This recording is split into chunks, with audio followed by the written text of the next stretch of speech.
كنت عاملة فيديو كده من كام يوم وقلت ان شاء الله في الايام اللي جاية هعمل فيديو قوي جدا عن البيوت اللي بتولع في ليبيا. بس انا لسه طالعه من دور برد قوي جدا ولسه اثار باينه عليا، فدعولي بالشفا يا جماعه. فلقيت تعليق غريب قوي على قناه التيك توك بتاعتي، ولقيت سلمى بتقول لي ان ده مش موضوعك وما تتكلميش علينا لو سمحتي. طب ليه يا سلمى ما اتكلمش عليكي؟ ليه يا حبيبتي؟ انا مش بتكلم عليكي انت يا قلبي، انا بتكلم على البيوت اللي بتولع في ليبيا، ودي ظاهرة غريبة ومش لاقيين لها حل، فانا هتكلم عليها. وموضوعي ان انا بتكلم عن كل الظواهر الغريبة والمرعبة او ملهاش تفسير اللي بتحصل في كل البلاد، سواء في مصر او في اي دولة عربية. وعمر ما في حد قال لي ما تتكلميش علينا في اي دولة، عمر ما جالي التعليق ده. فانت متضايقه وزعلانه ليه؟ هو انا بتكلم عليكي او على بيتك يا قلبي؟ او ذكرت عنوانك وقلت ده عنوانكم وده بيحصل في بيتكم كذا كذا كذا؟ لا يا قلبي. فانت ايه اللي مضايقك قوي كده من الفيديو اللي انا هعمله؟ بس يعني انت زعلانه يعني؟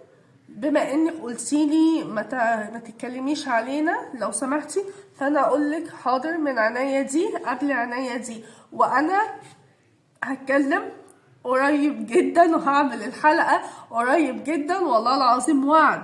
انا كنت هعمل حلقات تانية والحلقة دي هأخرها شوية، بس وعد مني قريب جدا هتلاقي الفيديو نازل. مش عندي فيكي يا روحي، بس انا وعدت اخواتي في القناة ان انا هعمل الحلقة.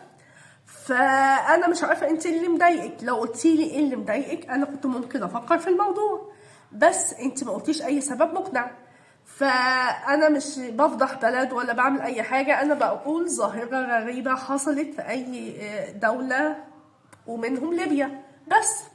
واظن كل الناس او في ناس كتير قوي اتكلموا عن الموضوع ده، فهل انت دخلتي ليهم كلتهم وجيتي قلتي نفس التعليق ده ولا ايه بالظبط؟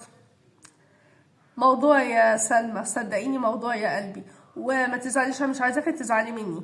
بص يا روح قلبي، اسمعي الموضوع وافهميه وشوفيه.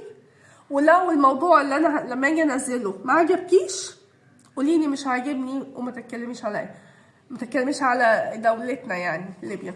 بس انا مش بسيء لليبيا في اي شيء، كل اخواتي ومتابعيني من ليبيا على راسي ومن فوق، بس انا مش عايزاكي تزعلي. بس انتظروني قريب جدا في فيديو ضرب نار عن البيوت اللي بتولع من تلقاء نفسها في ليبيا. رمضان كريم لكل اخواتي وليكي يا سلمى.